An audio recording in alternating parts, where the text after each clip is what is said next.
3 quarterfinals down, and that leaves just one remaining. It is kap9 versus Monsanto. Bringing you the action, that's Admirable and Lorinda. Guys, what do you know about these two players? I recognize Monsanto's name from HCT, but kap9, I will admit, is a bit of a mystery to me, Nathan. Well, it's my first time meeting him this weekend. I've seen his name around quite a bit. I know he plays a lot of ladder. This guy's a very strong player. He's practiced a lot with Dr. J, a lot with Muzzy helped him prepare for this event as well. This is his 4th DreamHack, but this is the first one he's had a lot of success with. He's a student at NC State and has been putting a lot of time in school there, where he's actually a wrestling coach and has been in wrestling for about 8 years. Wow, yeah, he's a name that I've seen around as well, turns up in HCT prelims from time to time, that sort of thing. But that's one heck of a playtest group he's got going there. If you're with Dr. J and Muzzy, you're probably going to be sort of jumping in pretty soon into the big time. He actually worked specifically with Dr. J on his playoff victory in Winter. Yeah, kap9 is in great company, and Dr. J finding success. It's only right that kap9 finds it as well. But Monsanto is, of course, an HCT veteran, a Canadian representative, and he is also a bit of a mystery when it comes to his deck building style. He's brought some interesting stuff, including that N'Zoth Dead Man's Hand control warrior. We saw it ultimately pay off for him in the Swiss rounds, but it's a very tough deck to pilot. Monsanto is a great player, but will it find the matchups that it needs? Seems like it's not really straightforward to bring this one. Something that's always struck me as cool about Monsanto is that he's been willing to take risks in pretty much all stages of the game, whether it be deck building, the actual play, tech cards. That's reflected in his list here too. I mean, he loves to play combo decks, but what he'll do is he'll just simply play over and over again until he finds a spot where he feels like he's got the right percentage and he's got the right idea of how he wants to take it. And getting to the top 8, obviously a big deal, but it's an even bigger deal when you bring control decks, because at the end of 9 rounds of Swiss playing control, you're kind of done. You limp through the top 16, you get your rest, you go to bed, and you wake up and you're good to go for a new day. But bringing control is another sort of risk in these big events. Yeah, there is that mentality of how long can you just simply stay focused? How long can this go on? Pickaxe.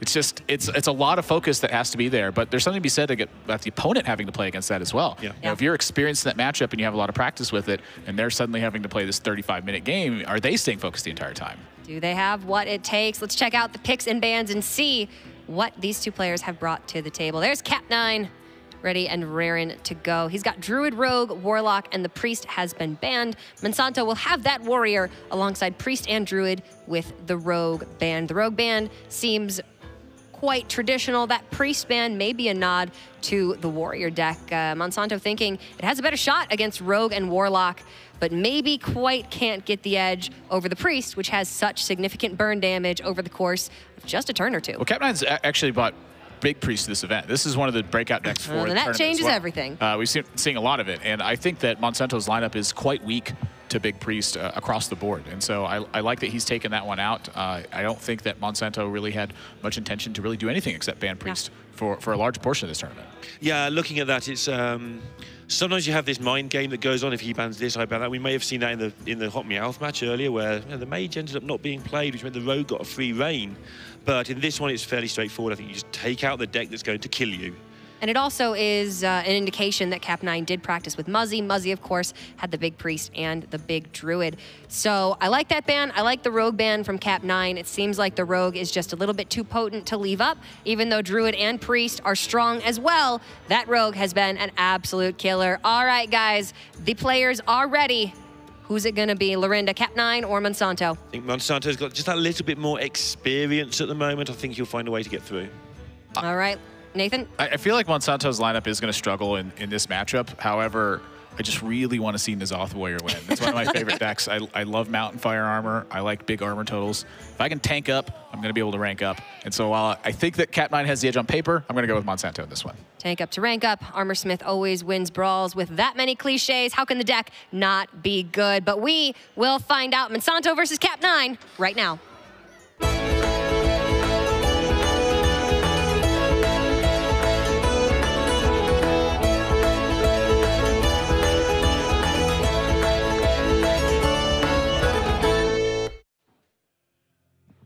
I like N'Zoth Warrior a lot.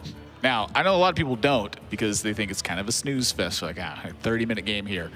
But I'll tell you what, you slam some early mountain firearms, they go unchecked, you start getting some damage in there. Yeah, it's a deck where you've got to plan very hard. You've got to get that dead man's hand to do serious work when it's only a one-of as well. You can't afford to just have this handful of garbage you're going to shuffle back in. So there's always this thing about, I want to use my bad cards early, but I don't want bad cards in my deck, so I shouldn't be using any bad cards in my deck. Yeah, so, game one, it's getting underway. I do want to mention the dead man's hand, likely to not be a huge factor in this matchup. The one I think it could be is versus kap9's Druid deck, where he's got a copy of Dirty Rat, he's got 2 MCTs. It's a lot slower in some of those regards, where you don't have these big explosive turns. His swing cards aren't quite as impactful, but Dirty Ratting in his Oath could be a big deal in that matchup. We're starting off with Monsanto on Jade Druid, and you get an early look at the tech that he's brought. He very much anticipated Quest Mage being a factor in this tournament, I imagine.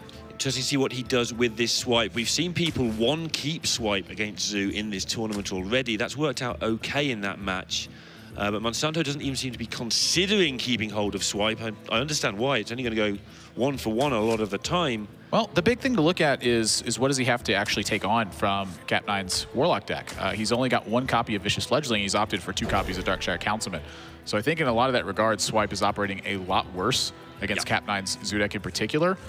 He's also got 2 copies of Serenite Chain Gang as well. So Monsanto, I think, is going to have to find himself a big ramp turn and then looking to land maybe his Mind Control tech or a big Spreading Plague turn. But he does have his work cut out for him with this opening hand. It is quite slow, but kap9's opener is not going to really pressure Monsanto that much. And the pickup of the Jade Spirit fixing a big hole in that curve. So now he can just coin out to the Jade Blossom next turn and get rolling. And like you say, kap9 just hasn't got those high attack minions to start putting the pressure on to take advantage of this very, very slightly slow start. Heavy hand as well. If you're on Monsanto's spot, you love to see that turn 2 life tap. Kap9, I imagine, is going to have to be playing for some bigger turns in this game, look to get a couple big threats online and have the pressure come from there. But that gives Monsanto plenty of time to free play the rest of his hand. Yeah, Monsanto's actually going to have a decision to make going into turn 5 as to whether to nourish for mana, which is obviously the normal thing, or just to go Jade Spirit turn 4, Jade Spirit turn 5, Aya turn 6. That sounds like 3 really powerful turns against Zoo to me. Yeah, a lot of times this matchup, you just don't have time to ramp. You're just going to be under pressure at some point, and so you have to proactively fight against that. To me, that spells out playing the Jade Spirits into the Aya, and then figuring out what you've drawn and if you need to ramp afterwards. And with the pickup of the Jade Idol, I believe ramp is going to be in order. Yeah, that's just made almost certainly the Jade ramp for him. Yeah, will be in order, not the nourish ramp. Don't nourish ramp. There. He now doesn't even waste that 1 mana. He gets an extra minion, which is going to be gigantic with the Aya coming down on 6. And Monsanto's plan is quite clear. Kap9's plan, however, is to do as much damage as possible before that happens. And he hasn't got a real damage-dealing sort of setup going on here. Yeah, something I am a bit concerned with is his ability to get online and stay online. And I'm curious where the trades are going to work out. If he starts trading early on here, he is very much in for the long haul and going to look for a big Bone Mare swing and look for Blood Reaver Gul'dan to try to deliver that final punch. But as Monsanto's Jades get bigger and bigger, this is going to get way hard to do. That's the Australian internet problem right there. Get online and stay online is really difficult sometimes. Okay, so Monsanto, it's the one turn where there is a decision to make. We've gone with the Jades. We think that's fairly clear cut, but the ramp can definitely get to that Kun a lot quicker than he could go more. The Aya being in hand, I think, spells his turn out for him very nicely. He has time to get Jades online right now, where he's not going to take a ton of damage doing it. And ramping here just doesn't really provide him anything. What does he follow up with? It's really nothing. So once you're out of stuff, then consider, do you need to card draw? Do you need to ramp to Forgotten King? It's very important when you are playing this sort of game to actually look at what you're trying to do rather than just go through the motions of what you think you're supposed to do. Much more important against Zoo to just keep control of everything. And Monsanto does have an interesting decision with the combat, however. Like if he chooses to not attack with Jade Spirit, it's lining up the Crystal Weaver to have some good attacks here, but if he does attack with Jade Spirit, it basically ends up in the same situation where the Crystal Weaver attacks over the other side. And being patient here, I think, is better. If he preserves the health in Jade Spirit now, it means the 4/4 threatens the 2/4 Voidwalker here, and then the 2/3 Jade Spirit can trade into something smaller. So that is a very tiny little thing to look at, but that could make a big difference over this game. Yeah, something else that Monsanto hasn't got here is any sort of trickery. Right now, he is just straight up occupying board with minions, and this Dreadlord's going to do a lot of damage over the next couple of turns as well. There's 4 damage before you start, taking down 2 of the minions. Ooh, Swipe gets picked up. That's a nice follow-up. That's the trickery he needs. On the Nourish on the following turn, and I think that Monsanto is going to put up a pretty darn good fight here. Yeah, think about that one real quick. Yeah, the nourish into the swipe is just looking absolutely beautifully, just as a backup plan. I mean, he's already in a good spot. It's just so much minion pressure that Monsanto's put on to challenge this board. You know, kap9, he's not built to handle this sort of thing. He's the one who wants to be driving that pressure, and instead he's been the one having to react to the board. Yeah, and this is what we were saying earlier about Druids sometimes give you a different sort of style of play. The hand that Monsanto picked up just said, play for minions for once in your life, see how you go, and this is what he's been doing. Now, that being said, we are approaching a Bone Mare turn, and I do not see clear skies coming up. It's definitely not clearing everything with that Blood Imp. There are ways to clear everything else, but it involves taking some face damage, I think. Well, and it also involves not nourishing. The Blood Imp's going to stick regardless. kap9's getting his Bone Mare payoff, and that's why Blood Imp's been teched into a lot of these decks. It helps you fight the early combat and keep minions around, and then it's a stealth minion. Yeah, stealth just seems so powerful at the moment when there's a busted 7-mana card that likes minions to be around in any class. It generates while it's stealth. It's very, very strange tech choice that ended up working out very well. That's part of the reason I've loved this metagame. There are solutions to problems, and there are ways to generate that aggressive edge, but they've required creative solutions thus far. I've said it about 4 times today. Giant wasp. I'm gonna try that later. It's so much fun. So just settling for dealing with what he can, and now the Jade being at 6/6 is a big deal from kap9's perspective. It means the Bone Mare is not quite as powerful. So I am curious if he wants to find an alternative here, or if you just land the Bone Mare and go straight forward. But I think one of the things you want to do here if you're kap9 is you want to make sure you actually get these cards played. However you go about it, your hand is so expensive, you don't want to lose this game because you had cards in your hand. So I like using Soulfire here. It's unlikely you ever cast every single one of those cards in your hand anyway.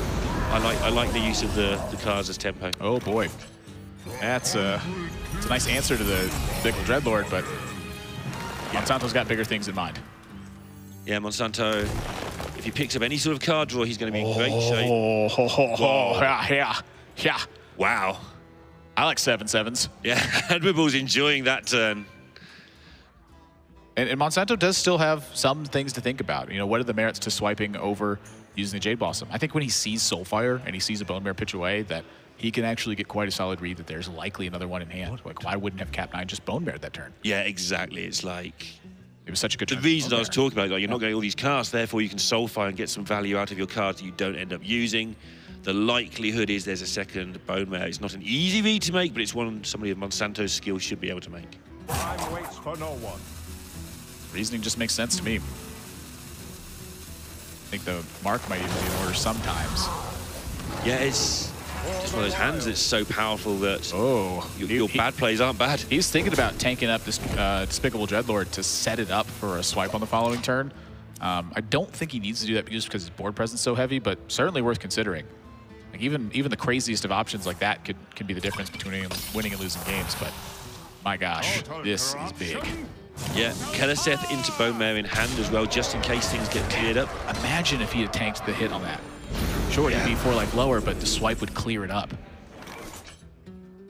Yeah, he's got some work to do now. That Jade. I mean, how does he need to take 8 instead? Can he race? Can he try and find some sort of race mechanic here where he just starts hitting face and says, you've got to deal with my minions, you can't kill me? I'd imagine that killing this Malchezaar Zimp is somewhat in order, but Lotus Face or not Lotus Face does represent some high potential lethal damage here. But again, think about the deck from kap9. Yeah. You saw the Bone Mare discarded turn. It was pretty fantastic. Yeah. There's a Serenite Chain Gang in here. He hasn't seen the Voidwalkers yet. I think he's got the pressure to justify this. He's going to have a go with it. As it happens, kap9 had a guaranteed Bone Mare anyway. When you get to turn 9, there's a good chance that's going to happen. Well, turn 8, there's a good chance it's going to happen with all the 1-drops. So he is now... Monsanto is just in a situation where he's trying to race it. Oh boy, this is a pretty rough-looking turn. Yeah, this is the problem where the Druid hasn't got much combat trickery. Counterattack. Just, yeah. 5, 6, 7, 8, 9, 10, 11. Oh, huge draw for Monsanto. And I think that's just about going to lock this one up. That is a lot of extra stuff to work with. Yeah, kap9 set up his board with the 2 taunts to slow things down. Monsanto's going to have his own 2 taunts to slow things down and clear up the previous problem. He's going to set up lethal, and the damage is just going to come through. Light and rot. Just reverse the problem with 1 card. Wow. And granted, Ultimate Infestation would have been a big draw. Jade Behemoth is a big draw at this point.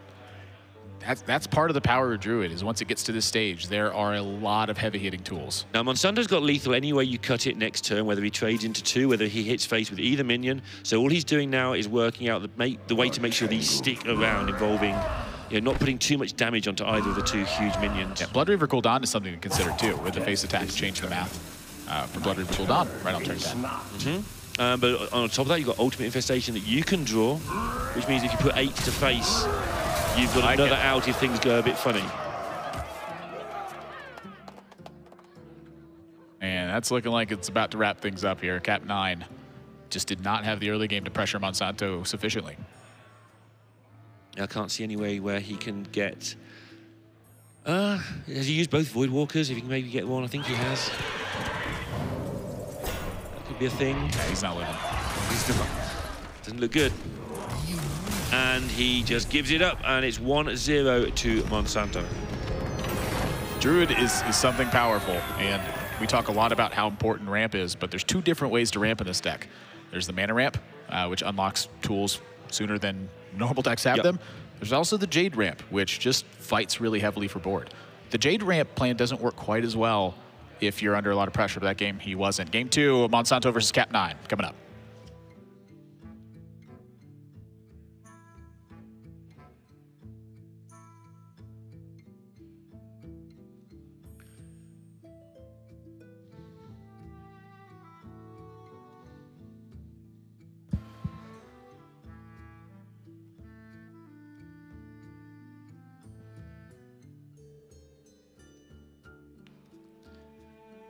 Druid stays on deck for Monsanto. The winning deck stays, and the losing deck hits the sideline when it's last hero standing.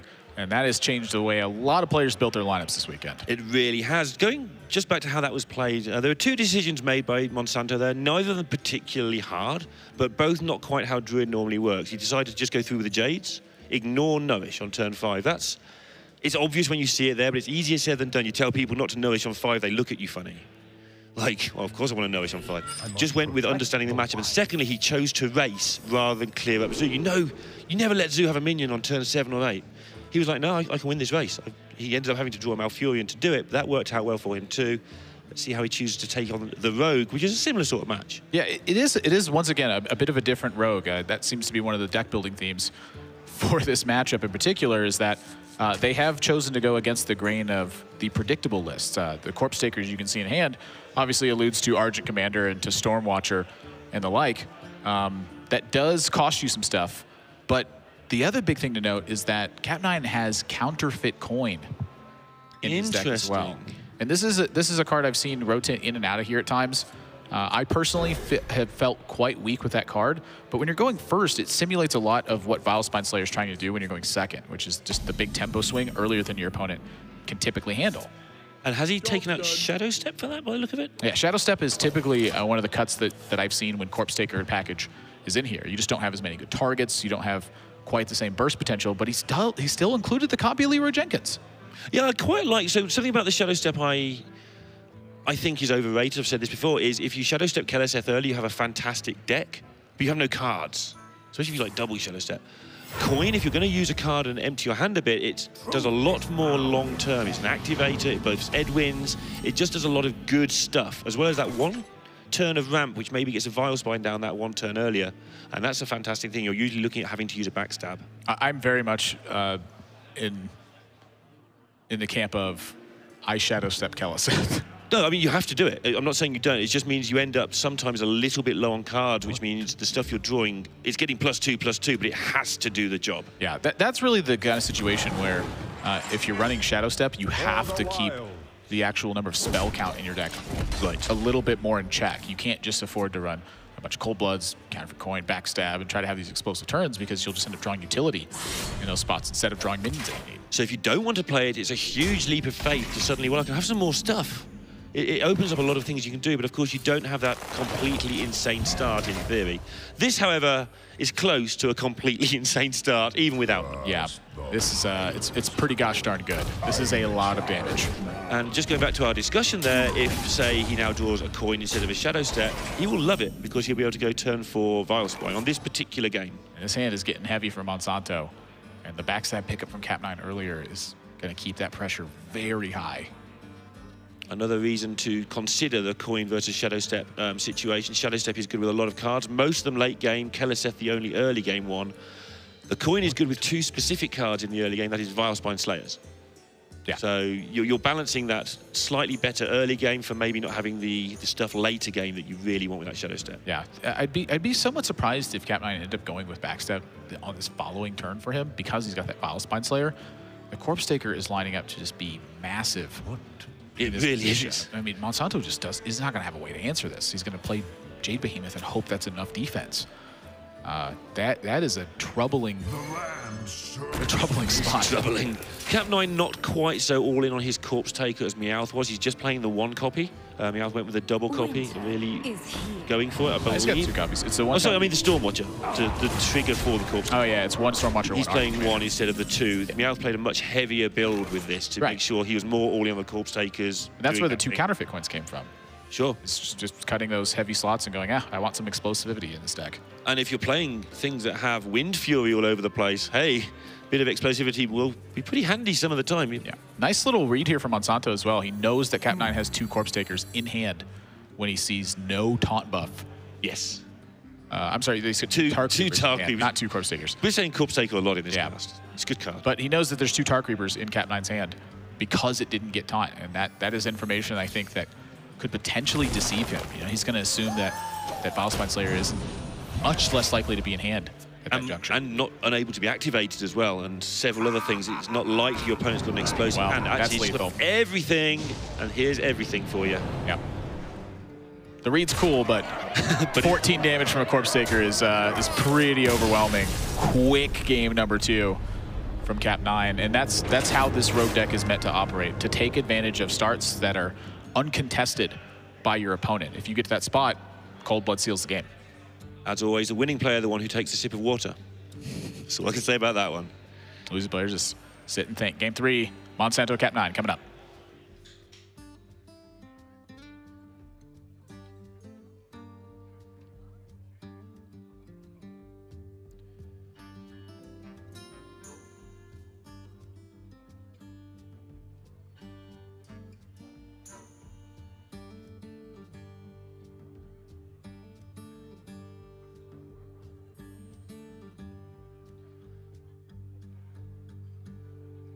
So now in this game, Monsanto's Druid has been knocked out. Don't think it's the biggest hit in the world for him. He's looking at Druid and Rogue across the table. He's got his Oth Warrior, which does have a copy of Skulking Geist in there to try to fight that inevitability engine from the Druid. Yeah, you tend to get into a decent position against Druid and then you lose to that. So your Geist isn't really a early... You're not trying to get it early. You're just trying to get it to make sure you win. But... here we go. We're going to see this warrior in action. And if you're not banning Rogue, you'd better beat it. Indeed. And this matchup, I do think, is somewhat compounded by the issue of the Corpse Taker for kap9. Right. 2 Tar Creepers just help defend stuff. You know, the big payoff card for Monsanto in this matchup oftentimes is an early sleep with the fishes to take care of a lot of board presence. However, we've seen him try to fight this fight on broadcast a couple times, and it hasn't always gone according to plan. Yeah, like you said, this particular build from kap9 takes advantage of any missed steps, and something that Control Warrior often does is misses a step and then makes up for it. But if you're not allowed to miss a step, that's going to make it so much harder for Monsanto. And you can see a little bit of indecisiveness. Do you want a 4-3 for 3? I feel like you do. But he needs to plan out, and he will know exactly what he needs in this mulligan, but he needs to plan out further than just turn 3. By a long way here. Hanging on the Mountain Fire Armor, wants to fight on board aggressively. Hey, a second Mountain Fire armor. I think if you're keeping one, you want the other. I think if you're going coin 3-drop, you might as well go coin 3-drop into another 3-drop. I imagine that's pretty cool to do, but I don't know. I feel Mountain Fire armor could be a bit weak in this. I mean, maybe that's just his way to fight for board entirely. You look at his early game. He's got some interesting tech cards in here. So there is a copy of Firefly in Monsanto's deck, but the purpose of that is for way later in the game. He wants to use Firefly, damage all minions on board, and then couple that with Battle Rage when that happens to get a bunch of extra card draw. He's got Armor Smiths, but Armor Smiths are quite a valuable minion in this matchup that you don't want to just simply slam on board and you know, have them you want to have them when sacrificed. Garrosh is down if you possibly can get that far and just stabilize. Right. I mean, Rogue isn't trying to just simply push as much damage as possible. It's trying to solidify a board state. So Armor Smith does a relatively poor job at fighting that situation.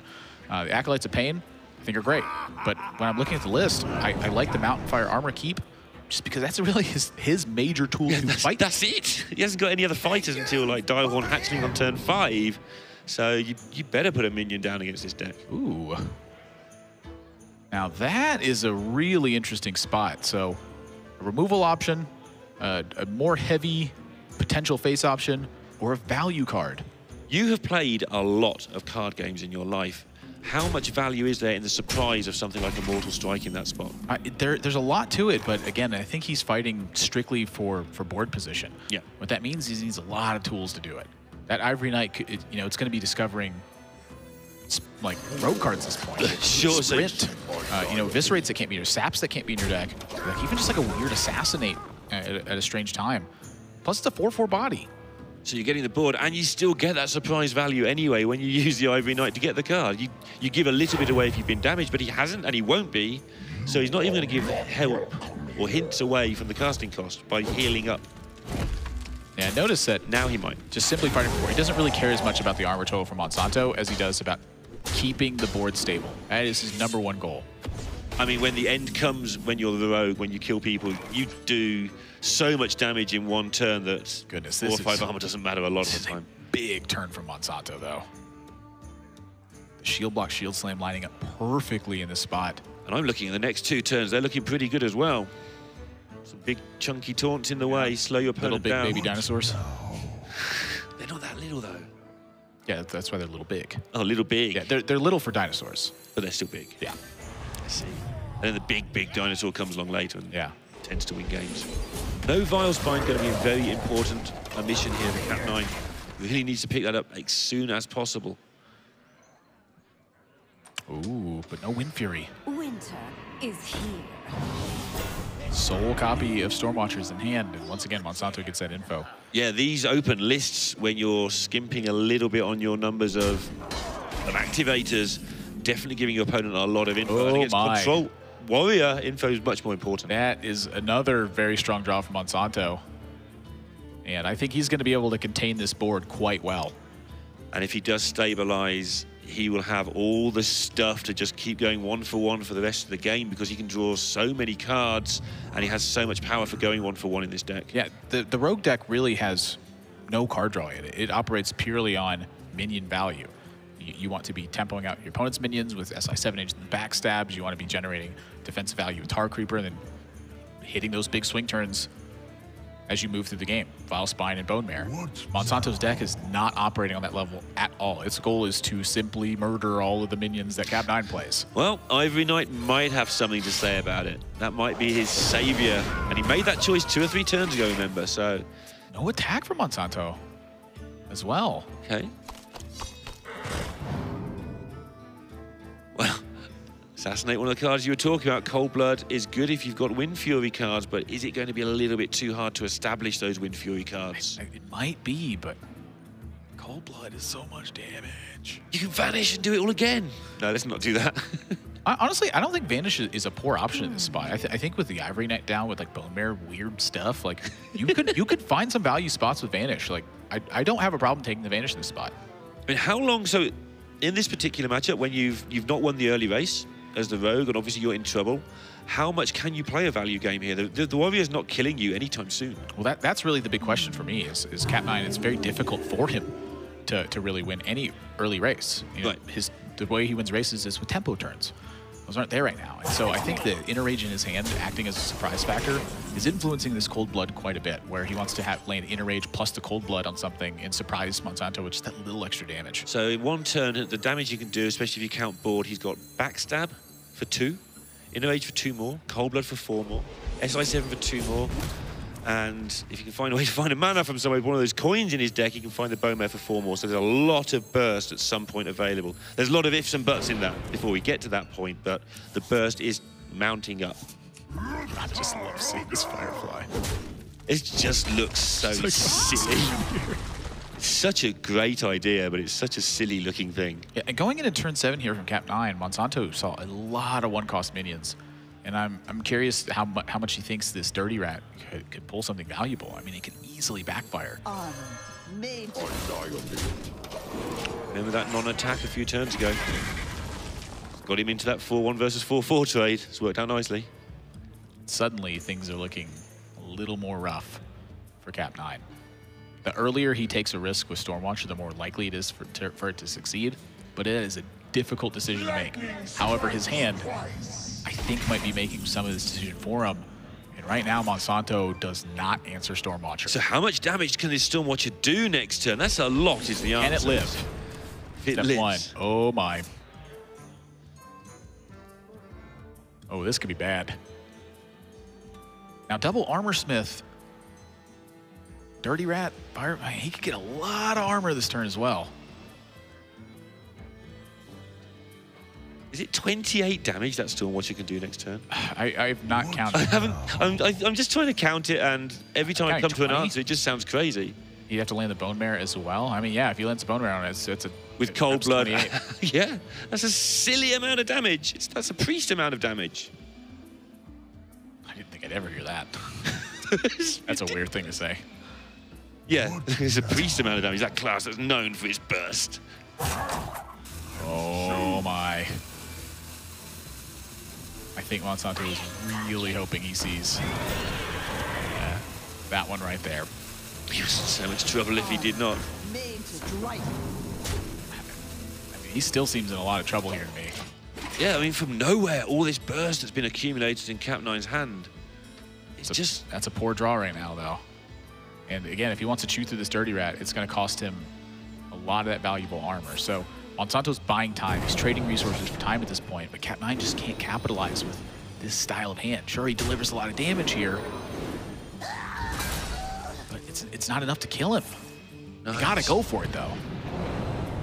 That Dirty Rat was inspired. It's worked out okay. And like you say, you're not going to get this chance for long. There's so many ways to think. Again, this is a ton of damage, but 2 Armor Smiths on board represent a lot of recovery. You backstab SI one of them? I feel like you do. Truth is found in death. If he gives it the backstab, he doesn't have a Vile Spine activator. That's a good point, and that's going to be important when it comes to these dinosaurs later on. Look what Monsanto's done, though. I mean, does he have anything to Vile Spine? So obviously this adds up to a very small ordering error as well, because he killed the Dirty Rat before killing the Armor Smith. Right. But sometimes you just have to make the most of, you see your hand emptying out, you suddenly see another line, you just have to go with what you see. I mean, that 2 points of life, that is a big difference right now. Yeah, it really is. There is no excuse for that if you wanted to backstab SI. Sequence the turn, follow through. You're a harsh man, but it's quarter-final stages at DreamHack. It's important that you get everything right. So many options here now. You've got to consider the taunt, but you'd love to squeak that. I mean, he's still got to deal with the 10-5 here. And so Scourge Lord Garrosh, there's the 5 extra armor. He gets 2 more from the Blood Razor Death Rattle. And this kills so much stuff. This weapon is absurd. Like you say, this armor that he gains from the card and from the Armor Smith, allowing him to basically face tank one of these and take out 3 minions in one go. Such a huge swing. This is one of the most underrated cards. It's just it doesn't quite have the support it needs. But we've got a year of this card. As soon as he gets some support from somewhere, Warrior is going to be crazy. At this stage, I do not know where Kap9 finds his recovery. Monsanto has completely squelched the assault. With 1 card. And this is after he took 20 from the Stormwatcher. Flying nonsense. And with nothing left, I think It's a matter of time until Monsanto just has full, absolute, total, insurmountable control. It's a lot of control. kap9 obviously play on for a turn or two, partially because he doesn't know these taunts have sat in hand for the whole game for Monsanto. Keeping them in hand until the Vast Binds were played, presumably, although that's not how things panned out. But he has managed to get the Keleseth off, so he'll give it a turn or two. He'll have a look or two at some good cards. I'm looking at the weapon, I'm looking at the card draw, I'm looking at ways to sweep, I'm looking... He's donezo.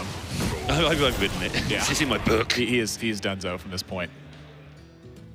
You spoke to kap9 earlier. Obviously, this is his first big stream appearance. Did he seem calm and collected? He did seem very calm, and rightfully so, but down 2-1 now, I have to imagine that some of those calm nerves are starting to dwindle away. He's down to his last leg. He has to win these next games, and he's got Druid left to do it with. 2 mind control techs in there, but there's not much aggro on Monsanto's side. Game 4 is coming up.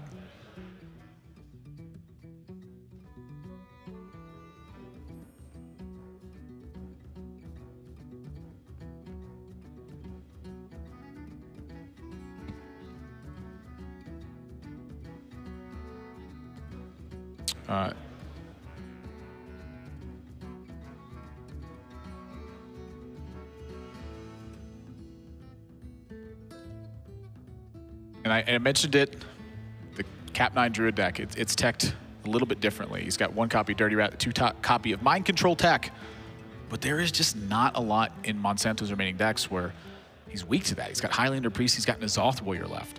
So the big thing that kap9's got going for him is he's got Jade Druid versus Warrior, but the copy of Skulking Geist. Can Monsanto contain the board and find enough time to land that before kap9's Jades get out of control? And kap9 only playing 1 Maya Keeper, which means that he's going to want to ramp out of sight against Monsanto, who's got the Geist in his opener, by the way.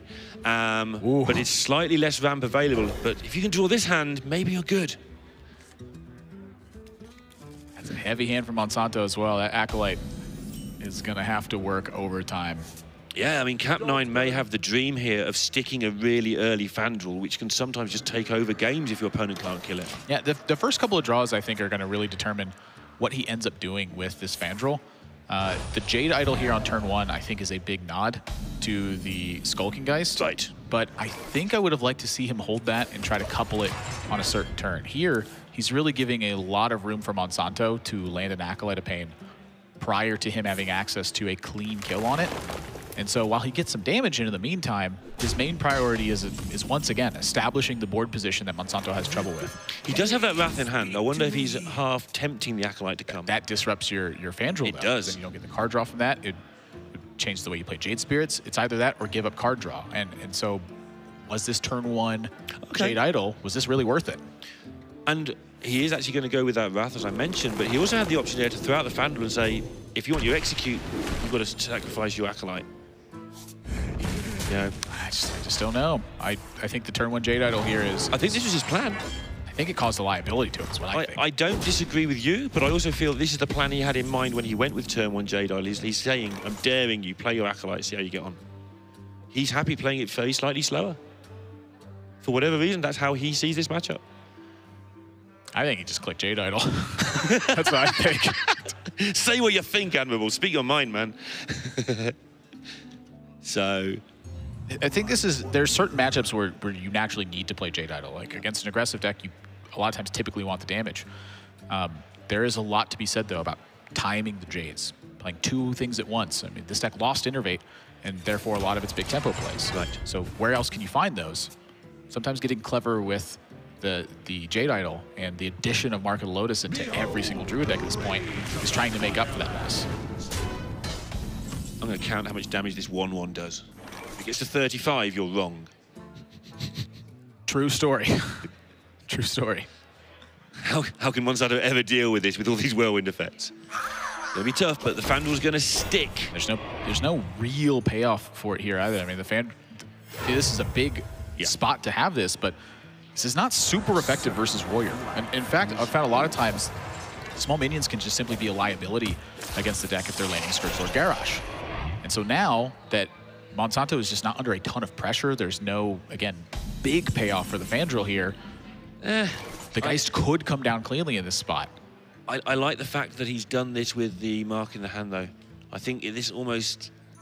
I mean, that's what he's going for, and I don't blame him, but Monsanto pulls the trigger here on this Geist. It's a clean turn for it. I think he's got enough defensive tools to really stabilize through this kind of style of pressure. Yeah, I think if he does it, I think you're right. I mean, the mark goes, and that's an absolutely massive turnaround. That's 6 attack on board that just gets ripped out of your hand by your opponent playing a silly minion. There are really 2 ideal scenarios for a Geist against Jade Druid. Number 1 is you land it early and safe. And then number 2 is your opponent has shuffled Jade Idols into the deck. They've drawn a lot of Jade Idols from, say, Ultimate Infestation, and then you take a bunch of those from their hand as you play the Geist. But that's almost the ladder way when you don't know if they've got it or not. In this, Cap's not going to fall into that trap because he knows the Geist in the deck, so he's just going to be playing Jade Idols a lot of the time. Monsanto is going for the big hit on the Sleep of the Fishes. Fandral lives through that. No, they should change this around quite a bit. He shut off the potential for that Mark of Lotus to be big, though. Yeah, I mean, it did enough. That's a good card, though, with Vandal on the board. I'll take my card draw. So I was talking to you, about yesterday. Is like, what can Vandal actually do? Well, actually, just draw into these things. That's an ugly draw, though. That's a card that you just do not want in this match. And I like the use of the Mark of Lotus here, so that way the Fandral doesn't just die to the incidental effect from Blood Razor in this spot. Yeah, it also...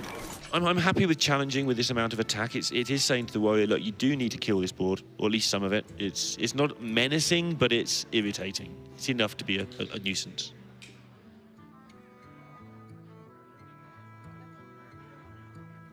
Something that stuck out in both these first games with this Warrior deck is Monsanto's reluctance to waste his taunt minions. Really holding them as tightly as he can. Yeah, I think in the Rogue matchup, he had a lot of justification for simply waiting. If you Yes. exhaust the resources, it's done like dinner. In this matchup, he has much more justification for simply playing them, but it's going to take this time to get the Geist out. He's still in a similar position to where he was last turn, but he didn't get the Mark of the Lotus from hand. Now, granted, he would have lost his minions to Poisonous Spiders on board, so I see merits to both sides of it. kap9, the missing piece of the puzzle right now is card draw. Yeah, and I keep saying trust the Druid. Remember, though, he's had some 1-drops ripped out of his deck, so the card draw is a lot more densely packed right now. And although obviously losing those cards is a disadvantage, in the very short term, it's a slight advantage just for now. And I think this was a small, or this was a placement error from kap9 as well. If Aya's in the middle, it forces 2 more damage onto Monsanto with this Scourge Lord Garrosh attack. Good point. Good, very good spot. Little tiny things like that can make a big difference. Yeah, this is your auto positioning against everything else in Hearthstone, but actually against Garrosh, you want the big one in the middle. Typically. The only time you do. Yeah, as a rule of thumb. You know, sometimes positioning taunts on the end and spacing them out weird. There's a lot of stuff that goes into it, but kap9 draws poorly again, and I think Monsanto may be in the clear. He landed the Geist. He's got to survive next turn. A lot of things can go well for kap9 off the top of the deck with his Kun in hand. It can, but if he survives that turn, then I'm going to agree with you. Monsanto's he's got some stuff lined up for the next couple turns. I mean, even just pad the total with shield block, the threat of the battle rage because that little Firefly token. Yeah, he's looking good. I'm not denying it. Oh boy, UI might change things around. The thing for me to look out for too as well is just the 3 damage a turn. It piles up when you lose armor up, and so Monsanto does need to fortify this defensively. So he has all of the tools, but has he got the time? He should have the time to stabilize here. He should. But it might get close if kap9 can rip a big card off the top. Just Forgotten King, just free mana 7/7. I mean, Monsanto, the shield block was ripped from his deck. Inconsequentially, doesn't have the armor to kill it anyway. So he's closer to executes, things like that, but there's 1 copy of Brawl. There's 2 copies execute. 1 more Sleep the Fishes. People keep playing Geist, they're going to have to nerf execute down to 1 mana. Now, there's that Sleep with the Fishes, though. That's a big deal. Wow. I'm very surprised he doesn't want to use this. I mean, he's approaching the N'Zoth turn, which I think would be the reasoning for it. You said Monsanto does not do things like normal mortals. Just going to use his life total a little bit more. Yeah. I mean, this is probably one of the last times that he can do that, so. There it is. Oh my gosh. That is a huge draw from kap9. And look at Monsanto. Sits back and just shakes his head. I told you this wasn't over. A 2 in what, 20 chance, something like that, of picking that. That was probably about the only card that was really going to put on this pressure. Holy smokes. And these guys are facing each other. kap9 gets to see that reaction.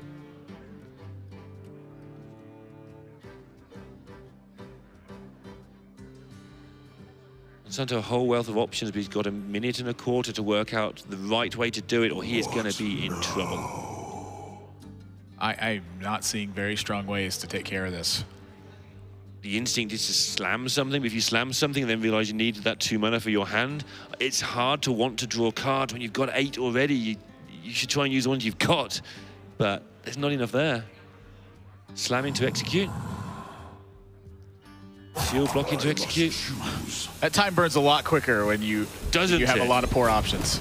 Doesn't it just, when you're sat opposite, you're sitting there going, what's happening? Ooh, Dirty Rat is, I think, quite a strong pickup, but Monsanto wants that extra armor. He doesn't want to die to second ultimate infestation here. And now with the Armor Smith pickup, that does provide him some recovery potential. However, oh, he would have died to the ultimate infestation as well. That's absolutely incredible. Haymaker after haymaker, side after side. kap9 too, again, Jade Idols are gone. The amount of cards that he has left in his deck do matter. He's got to find a way to use all of this very efficiently, which to me smells like Jade. Jade thing, Jade thing. Jade Great way to pressure. Jade thing.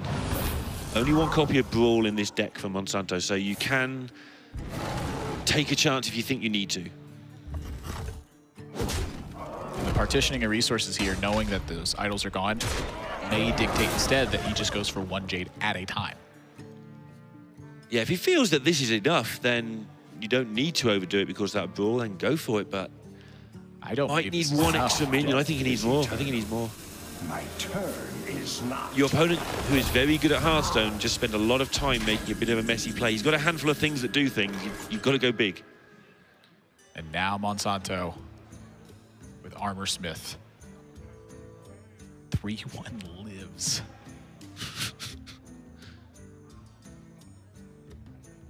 Oh my goodness. I mean, his goal is simply to just do as much damage to kap9's board as possible, while at the same time getting something out there to help fight. So the ordering on this, I mean, there's so many different iterations. And the second part's the trouble. The second part's the problem. There isn't anything in his hand that fights well. I mean, Dirty Rat looks good here to me as well. He's got the Sleep of the Fishes. Looks like he might be going for a huge battle rage here. Of obliteration.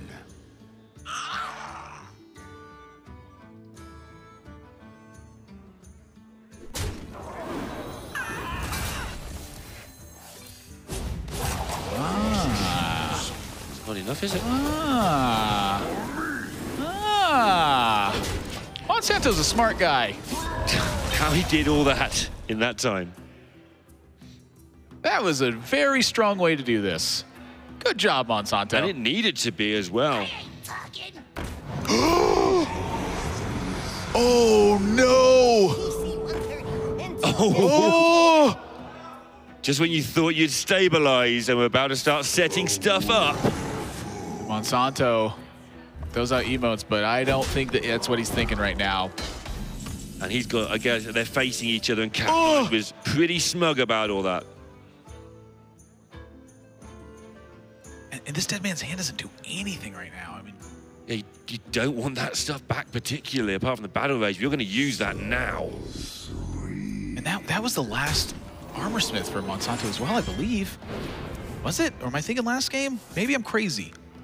I mean, you're crazy, but I don't know if you're right or wrong. Sure. Yeah, yeah, we'll take that one. That N'Zoth being pulled by the Dirty Rat is a major problem. Like, I think Monsanto legitimately has to fatigue him now. Yeah, kap9's running out of stuff, and Monsanto's also running out of stuff. All of their win conditions have been ripped to some degree. Obviously, kap9 can still make some minions. He has got that ultimate infestation to face lined up for the whole game as well. Oh. big dirty rat for Monsanto. That denies a giant jade thing. They're just taking each other's resources away from each other bit by bit. Monsanto's got to hurry up here, though. Yeah, he's going to have to press a button in a minute. He knows what he's doing. Going to see the resolution of this. Hopefully press everything he wanted to press. Yep. Doesn't want to hit that hero power this turn. He's got to do 38 damage. Like, has he got a shield block left himself? Well, it's the dead man's hand that really, I think, is going to have to pull the weight here. He needs to draw the dinosaurs, and kap9's beating down the door. He says, if I use this now, Monsanto's just about out of armor, and I'm going to draw swipe. That's where he goes with it.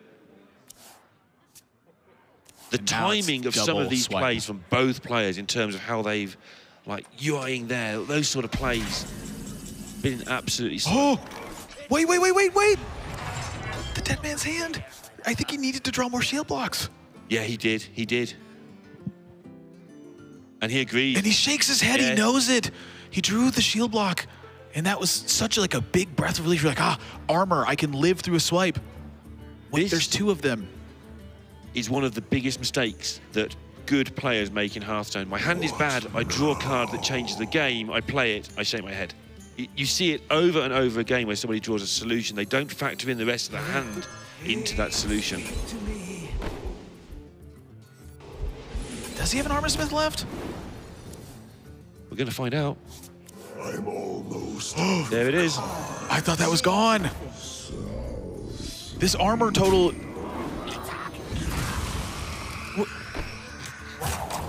It's so. He can't afford to whirlwind because he has to have. How many cards does he have? Does he have one? He only's got one card left in the deck. So he can. And the armor smith here is protecting against the swipe damage. He's got the taunt in hand. I think Monsanto might have just gotten out of this. Isn't it just... Yeah, I think there's several ways here. I think swiping face so that stuff. Brings up... I mean, that's like a positive trade. It does force a fatigue damage here. Yeah. Second swipe clears off the dirty rat. Monsanto drops to 8. 3 more here. He drops to 5. He takes a point of fatigue. He goes to 4. Now, with this hand, can kap9 push 4 remaining points of damage? How does he do it? Easy play for Monsanto here. He's got 2 executes to handle both Jades. He's got another 6/9 taunt and a Mountain Fighter armor in deck. He's got more executes to handle what's coming up. Can Monsanto deliver enough pressure in the meantime? He's got 5 more draws until he hits that fatigue point. He's got a while. He's going for it now before Monsanto draws that second dinosaur. That's what Third execute drawn. And that is major for Monsanto. That's a lot of damage that's pouring in now. Yeah, and he should be able to get the damage done now.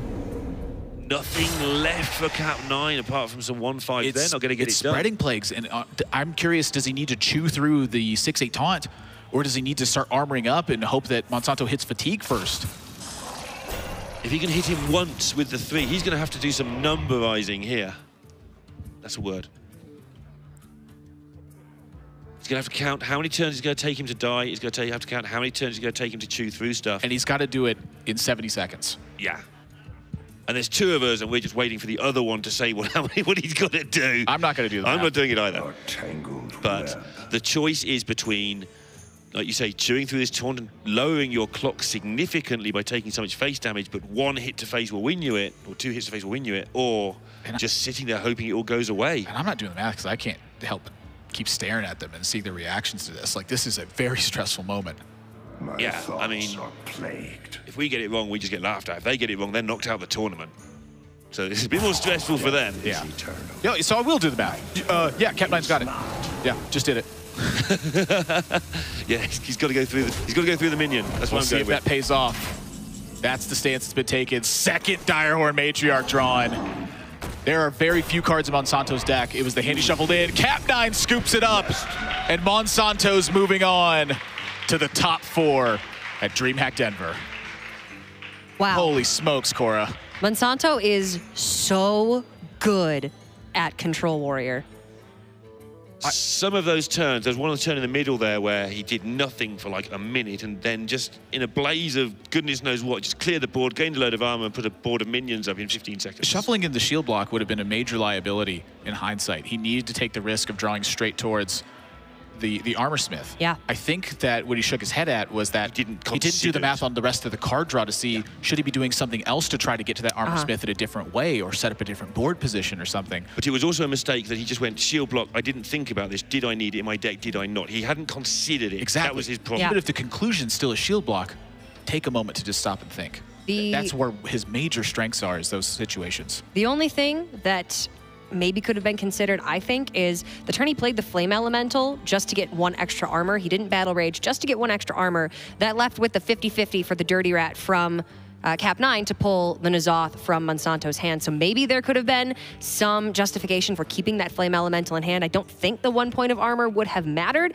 but ultimately none of it mattered because Monsanto is going to take that series and move on to the semifinals. We have our Final Four. Let's take a look at the 2 matches we've got coming at us now. It's been a long tournament, but Ike still remains undefeated.